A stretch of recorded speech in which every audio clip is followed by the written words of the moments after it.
नमस्कार। प्रारब्ध पर आप सभी का स्वागत। मैं उनीश। चैनल आपने सब्सक्राइब किया है, वीडियोस को आप लाइक करते हैं, शेयर करते हैं, बहुत बहुत धन्यवाद। बेल आइकन जरूर दबाइए ताकि किसी भी अपलोड की सूचना आपको सीधे मिले। स्वागत वाली थाली हमारे स्टूडियो में तैयार है, जो कि पारंपरिक रूप से किसके लिए तैयार होती है। आइए सबसे पहले उन्हें स्क्रीन पे ले आए, उसके बाद उनका स्वागत करते हैं। व्यालोक जी, बहुत बहुत स्वागत, नमस्कार। प्रारब्ध के सभी दर्शकों, श्रोताओं और आपको प्रणाम। जय जय सिया राम। जय जय श्री राम। व्यालोक जी, तिलचट्टा तिलचट्टा तिलचट्टा, जंतर मंतर के तिलचट्टे इधर उधर बिखरने की कोशिश कर रहे हैं। उस क्रम में कल यूपी में कॉल आई थी, लेकिन यूपी में तो आप जानते ही हैं, माहौल कुछ बदला बदला सा है, इसलिए बंद नाली में ही रह गए तिलचट्टे। लेकिन और राज्यों में भी, और खास तौर से उन राज्यों में तिलचट्टे जरूर आने का प्रयास कर रहे हैं जहां पर भारतीय जनता पार्टी या एनडीए की सरकार है। आपके गृह राज्य बिहार में भी हमने बरसते पानी में बिना सावन के बड़े अच्छे तरीके से डीजे लगा के गाना एंजॉय करते हुए भी देखा, अराजकता भी देखी, तमाम चीजें देखी।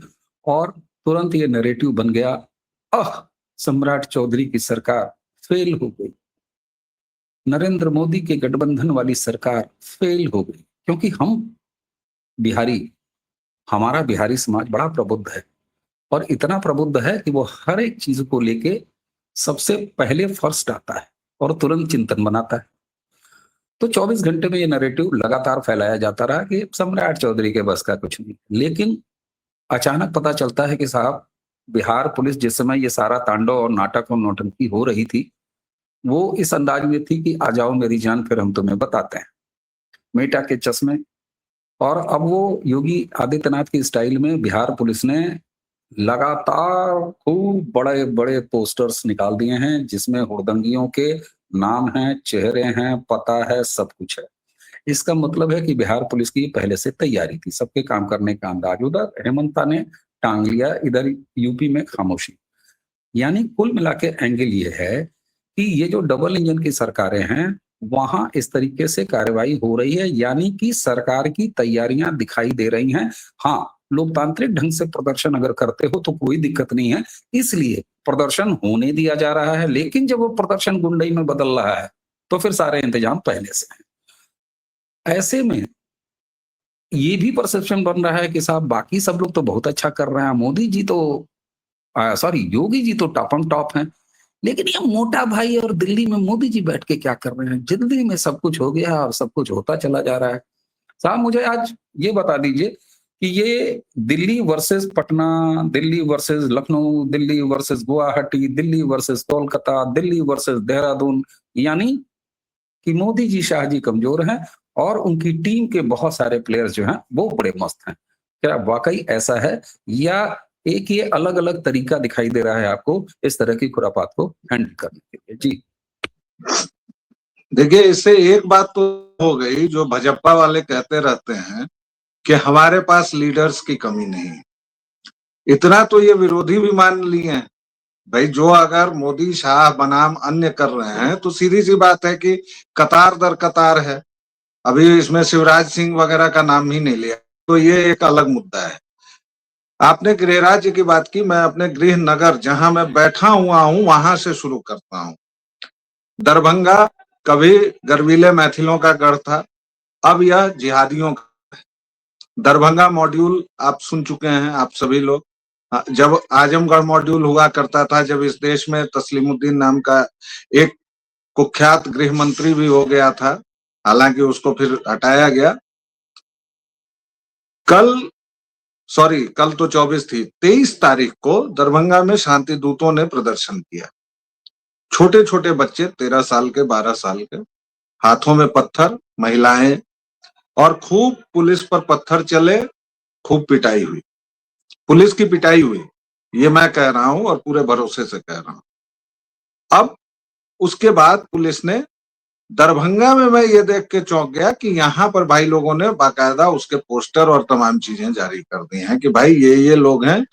और उसमें मजे की बात है कि इस पर मुकेश फिर दुखी हो जाएंगे कि जिन लोगों को प्रोटेस्टर, वो जो इंस्टाग्राम का स्टाइल होता है कि एक में क्रॉस कर देते हैं और एक में, तो प्रोटेस्टर में क्रॉस कर दिया और दूसरे को शक्तिमान, जो भी स्टोन पेल्टर है, जो भी दंगाई है, उसको शक्तिमान लिख दिया है और कहा है कि ये शक्तिमान अदृश्य हैं, इनके हमें करवाएं वगैरह वगैरह।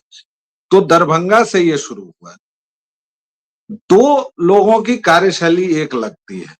अभी दिल्ली से खबर आ रही है कि अब जो प्रोटेस्ट का इलाका है वहां पर स्थायी टाइप की बैरिकेडिंग्स और कील व्हील, जैसा किसान आंदोलन के समय, मतलब मोटा भाई शायद ये चाह रहे हैं कि अब वही जोन बना दिया जाए कि वहीं पर आप लोग रहो, वहीं पर करो। मतलब सरकार की ये तैयारी दिख रही है। अब इस पर भी कहा जाएगा कि मतलब सरकार इनको खाने पिलाने 1 साल 1.5 साल की तैयारी में है, इस पर भी आलोचना होगी। और इस बिंदु पर मैं भी करता हूं। हालांकि मैं जब आलोचना करता हूं तो मैं बहुत तार्किक ढंग से ये भी सोचता हूं कि चूंकि दिल्ली में तमाम फॉरेन कॉन्सुलेट्स हैं, तमाम दूतावास हैं, आपकी पूरी राजनीति का केंद्र है, आपकी पूरी शक्ति का केंद्र है, तो वहां अगर एक भी गलती हुई, और ऊपर से अफवाह फैलाने वाले और नाटक करने वाले इतने महीन हैं कि कल ही वहां पर भीम आर्मी के सदस्यों ने एक को मृत घोषित कर दिया। वो तो तुरंत किसी दूसरे ने वीडियो बना लिया था तो वो जाहिर हो गया। कहा गया कि आरएमएल में एक छात्रा जीवन मौत से जूझ रही है, फिर उसको काउंटर किया गया। अफवाहों का बाजार सक्रिय है, तमाम विदेशी देशी मीडिया है। हाँ, हम जो चाह रहे हैं, हम मतलब दूर बैठे हुए जो लोग हैं और सत्ता के केंद्र में जो लोग हैं, मैं ये भी सोचता हूं, मैं आलोचना करता हूं कि भाई आयरन हैंड से इन लोगों को दबोचना चाहिए। लेकिन मेरे मन में ये भी तर्क आता है, अब दर्शक इस पर हमको गरिया भी सकते हैं नीचे कि आप 2 तरह की बात कर रहे हैं, क्या कर रहे हैं, लेकिन इसको थोड़ा सा धैर्य से मुझे सुनिएगा दर्शकों, और थोड़ा सा समझिएगा, समझने की कोशिश कीजिएगा। ये सारे प्रश्न आते हैं दिमाग में कि भाई अगर वहां कोई भी दुर्घटना हुई जो ये लोग चाह रहे हैं, तो फिर इस देश में क्या होगा। इससे अच्छा है कि इनको वहीं करो, बाड़े बंदी करो और इनको खिलाओ पिलाओ। ये दिल्ली का अपना स्टाइल है, ये समझ में आता है। अब दूसरी तरफ पटना आते हैं, जरा पटना की बात करते हैं। पटना में मीडिया के साथ बदतमीजी हुई, बदसलूकी हुई। उसमें मेरे एक मित्र भी हैं, वो टीवी 9 के पत्रकार हैं, मैं उनका नाम ले सकता हूं इसलिए मैं ले रहा हूं, रुपेश कुमार। उनको भीड़ ने लगभग, वो तो चूंकि मजबूत आदमी है इसलिए उस भीड़ को चीरते हुए निकल गए, अगर कोई दूसरा रहता तो वहां दिक्कत होती। भीड़ ने लगभग हैकल किया, लगभग धक्का मुक्की की, गोदी मीडिया गोदी मीडिया। अब आप बताइए कि भाई कोई अपनी नौकरी कर रहा है तो उसको आप अगर इस तरह से कर रहे हैं, और ये कम से कम ये बिहार नाम पर कलंक है। और यहाँ पर मैं सम्राट चौधरी को कहूंगा कि आपके पास इस तरह की कोई मजबूरी नहीं है। मैं पटना बनाम पटना बनाम दिल्ली की तुलना कर रहा हूं, आपके पास दिल्ली वाली मजबूरी नहीं है। आपको वहां, हालांकि पुलिस ने बाद में तगड़े से इन लोगों को धोया भी है, और वो जो बिहारी है ना, ये सब, यही सब बिहारी कलंक है। आप लोग जब आते हैं तो कहते हैं आहा बिहार का ये आतिथ्य, बिहार की सड़कें, बिहार महान। मैं यहाँ रहता हूं सर, इस लेबिरिंथ में। बिहार सड़ चुका है। आप सोचिए, वाटर कैनन पर आप डांस कर रहे हैं, आप चरखी बना रहे हैं उसकी, और उस पर हमारे यहाँ का तथाकथित बुद्धिजीवी नाच रहा है, लहालोट हो रहा है। तो क्या बिहार, अब एक और घटना बता रहा हूं, असंबंधित लगेगी लेकिन आप इसको जोड़िएगा। इसी बिहार की एक पैदाइश है, नाम लेके बोल रहा हूं, तथाकथित पत्रकार यूट्यूबर अजीत अंजुम। उसका एक वीडियो वायरल है, छोटी बच्चियां हैं, 16 साल की, 18 साल की, 17 साल की। वो बहुत गर्व से बता रही हैं कि हमारे में सब अंधभक्त हैं। एक तो इन लोगों ने भक्त जैसे शब्द को गाली की तरह इस्तेमाल करना शुरू किया है, उससे मुझे बहुत दिक्कत होती है। तो मेरे घर में सब अंधभक्त हैं, मेरी मम्मी ने मुझे मना किया, बोला कि वहां जाएगी तो तू देख लेना, तो मैंने मम्मी को अपनी लोकेशन गलत भेज दी है। तमाम तरह की गलत बातें वो बोल रही है। और ये बुढ़ा अजीत अंजुम, उसको बेटी कह के बात कर रहा है, कह रहा है कि मेरी भी बेटी है और बिटिया तुमने तो गजब कर दिया, हा हा हा हा। मतलब वो वीडियो इतना घृणित है और उस पर लोग लहालोट हो रहे हैं। और ये अजीत अंजुम उन लोगों को भड़का रहा है, उकसा रहा है कि कमाल का काम किया तुमने, अद्भुत काम किया। उस पर क्या अजीत अंजुम से ये नहीं पूछा जाना चाहिए कि तेरी बिटिया इस भीड़ में क्यों नहीं है? और उसी भीड़ से पटना हो या दिल्ली, महिला पत्रकारों की हैकलिंग हुई है, उनके साथ बदतमीजी हुई है। अगर कोई बड़ी घटना हो जाती तो क्या ये अजीत अंजुम, रवीश कुमार, फिर अगेन बिहारी, तो ये बिहार के नाम पर तो कलंक है सर। और इसीलिए मैं कहता हूं कि सम्राट चौधरी की पुलिस यहां फेल हुई है, मोटा भाई भी फेल हुए हैं। भाई आप नक्सली आतंक को खत्म कर सकते हैं, आप 370 एबोरगेट कर सकते हैं, आप इतने बड़े बड़े काम कर सकते हैं, आपसे ये 4 तिलचट्टे नहीं संभाले जा रहे हैं। आप करना क्या चाह रहे हैं? या तो आप फिर कुछ राजनीति कर रहे हैं इसमें, आप या तो जानबूझ के ये करते हैं, क्योंकि नक्सली समस्या तो इस देश ने भाई पूरा रेड कॉरिडोर था। कोई, अच्छा आप ये बताइए अवनीश सर, क्या हम और आप 10 साल पहले ये सोच भी सकते थे कि इस देश से नक्सली खत्म हो जाएंगे? और एक डेट देकर, एक टाइम देकर, मैं तो नहीं हुए। क्या हमने कभी सपने में भी ये सोचा था कि 370 खत्म हो जाएगा और कश्मीर 5 साल से चल रहा है, 6 साल से चल रहा है वैसे ही, और वहां लाल चौक पर तिरंगा चलेगा, वहां रामधुन निकलेगी, वहां हरि कीर्तन होगा, वहां के मंदिर फिर आबाद होंगे? नहीं, ये सब काम यार मोटा भाई आप कर लेते हैं और फिर किसानों को छोड़ देते हैं। किसानों को नहीं छोड़ते हैं आप, किसानों के नाम पर जो उत्पाती होते हैं, ये टिकैत उत्तर प्रदेश की सीमा तक पहुंचता है, वहां से घालमेल करके लौट जाता है। क्यों? और आप फिर इन तिलचट्टों को छोड़ देते हैं। उसी तरह सम्राट चौधरी ने शिक्षकों के नाम पर पीछे दिन कुछ हुआ था, उस पर तो पुलिस ने बहुत सख्ती से कार्रवाई की थी और वो गलत कार्रवाई थी। उन लोगों को इतनी सख्ती से नहीं, क्योंकि वो अपना प्रदर्शन कर रहे थे, चले जाते। पटना में भाकपा माले का एक विधायक है, उसका नाम मैं बोल रहा हूं, सौरभ यादव है, कुछ ऐसा ही यादव है, लेकिन सौरभ लिखता है या क्या करता है, रामकृपाल ने बाकायदा नाम लिया है उसका, इसलिए मैं भी ले रहा हूं। कील लगी भाई साहब, गलवान में जैसी स्टिक्स होती हैं वैसी कील लगी। स्टिक्स से ये लोग भीड़ का नेतृत्व कर रहे थे और भीड़ को उकसा रहे थे। आप उसको वाटर कैनन से रोक लेंगे कि उस पर आपको कायदा? और इन सब के बावजूद होता क्या है? कल वो राहुल विंची ले आया एक किसी को, पैलेट गन से मार दिया है, फलाना कर दिया है, चिल्लाना कर दिया है। आपकी बदनामी में कमी नहीं होती है।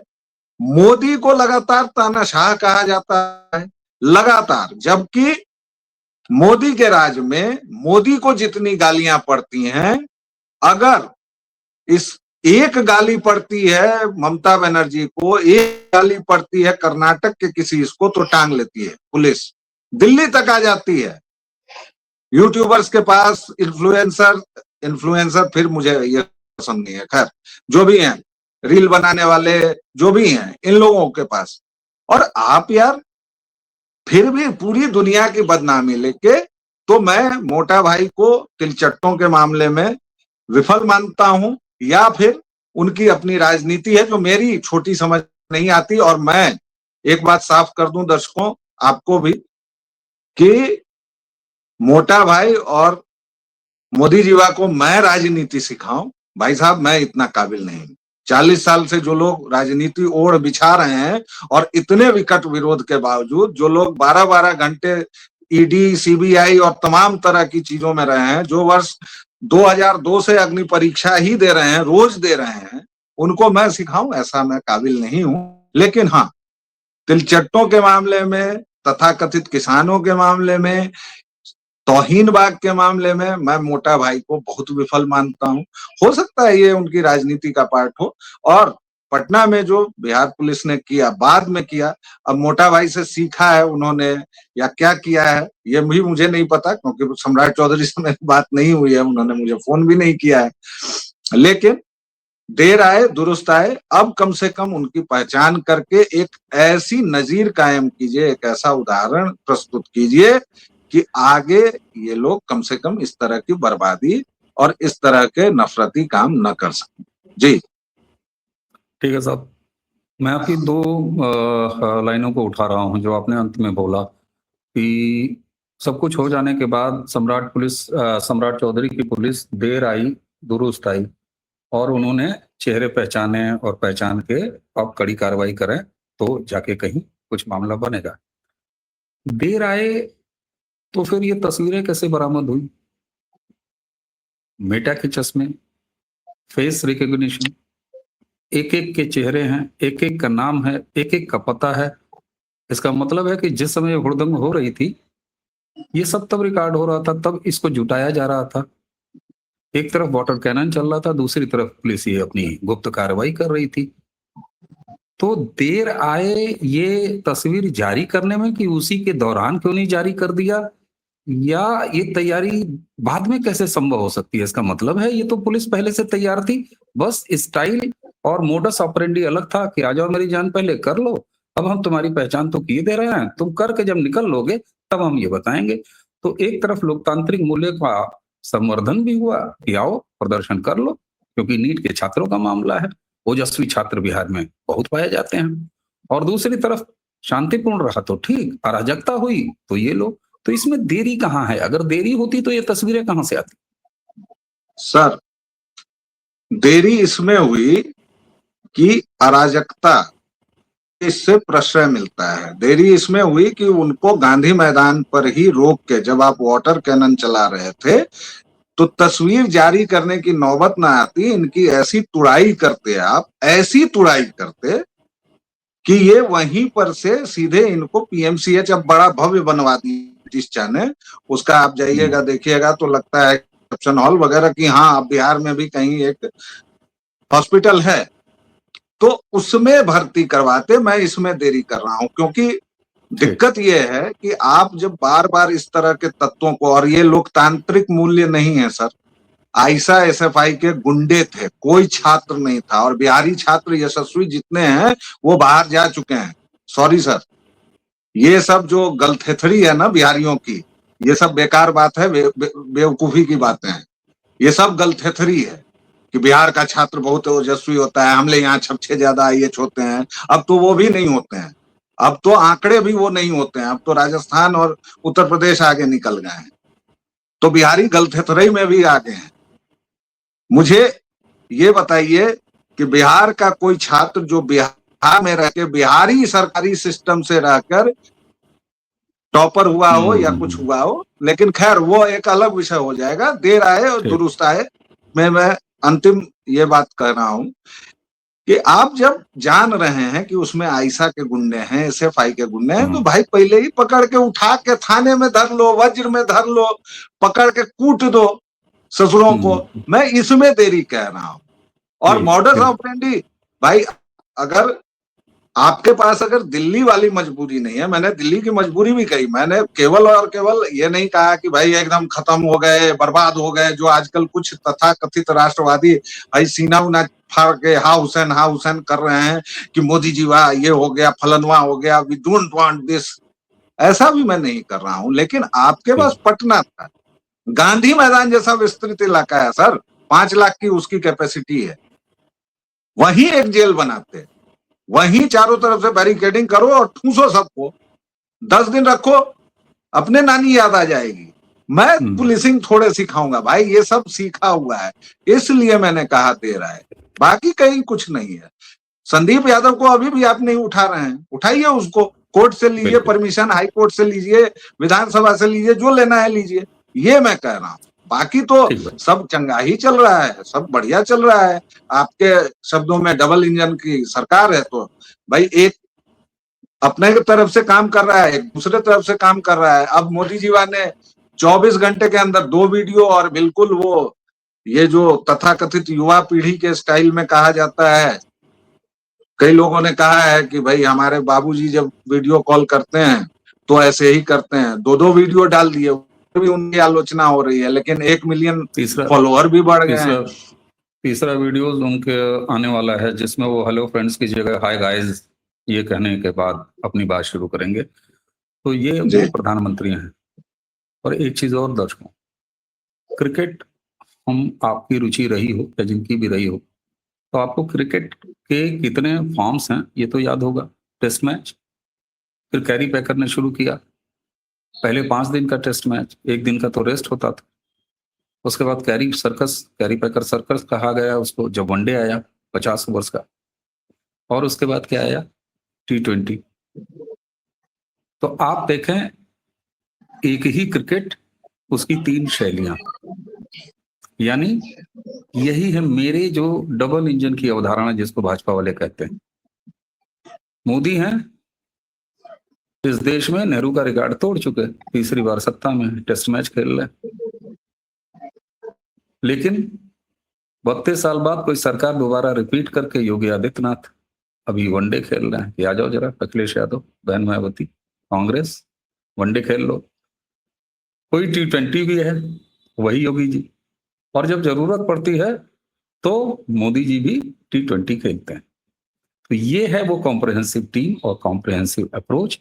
क्यों? क्योंकि भारत में इन तमाम सरकारों ने बीमारियां बहुत दी हैं और लगातार 65-68 साल बीमारियां दी हैं, इसलिए हर एक 5 साल के बाद ये जनता रिपीट कर रही है। तो मुझे लगता है कि दिल्ली से ये जो बाहर निकलने की प्रक्रिया, आज हमने बिहार में बात की, ये सिर्फ बिहार की बात नहीं है, ये उत्तर प्रदेश की भी बात है। क्यों? क्योंकि संघ का जो सिस्टम है हमारा, संघ मतलब आरएसएस नहीं भाई साहब, भारत गणराज्य, उसमें सेंटर और स्टेट इन दोनों का समुच्चय जब होता है तभी ये चीजें होती हैं। और शायद हम सबसे ज्यादा सही तरीके से इस बात को आम मतदाता समझता है, इसलिए वो ऐसी सरकारें बढ़ाता जा रहा है। वेस्ट बंगाल अभी उदाहरण है, असम में तीसरी बार हैट्रिक लगाया, उत्तर प्रदेश में भी, और उत्तराखंड और बाकी जगह। तो इस तरीके से आपको आगे बढ़ना होगा, वो भी तब जब आपके पास एक ऐसा लीडर ऑफ अपोजिशन है जो कहता है भारत राष्ट्र है ही नहीं, ये राज्यों का समूह है। तो मामला लंबा है, मरहम जरा आहिस्ता चल, दर्द की बारिश सही, मरहम जरा आहिस्ता चल। बाकी आपके क्या विचार हैं इस वीडियो पर जरूर बताइएगा। हम अलग अलग एंगल से एक इसी विषय पर हर तरह की बातें करेंगे, कौन कहाँ फेल है, कौन कहाँ पास है, कौन कहाँ पीछे रह गया, कौन कहाँ आगे रह गया। क्यों? क्योंकि राष्ट्र प्रथम हमारा, आपका, हम सभी दर्शकों का, हम सभी राष्ट्रवादियों का ध्येय है। तो आज की चर्चा यहीं समाप्त करेंगे। अगर अब तक आपने अपने प्रारब्ध को सब्सक्राइब नहीं किया है तो कर लीजिए, बेल आइकन दबा लीजिए ताकि इस तरह की चर्चा जब आए तो नोटिफिकेशन आपको मिले। वीडियोस को लाइक और शेयर करते रहिए। व्यालोक वाणी, व्यालोक जी वहां भी पाए जाते हैं, वहां जरूर जाइए। तो आज की चर्चा समाप्त करने से पहले मुझे यानी अमनीश और व्यालोक जी, हम दोनों को आगे दीजिए। नमस्कार, प्रणाम, जय जय श्री राम। जय श्री राम।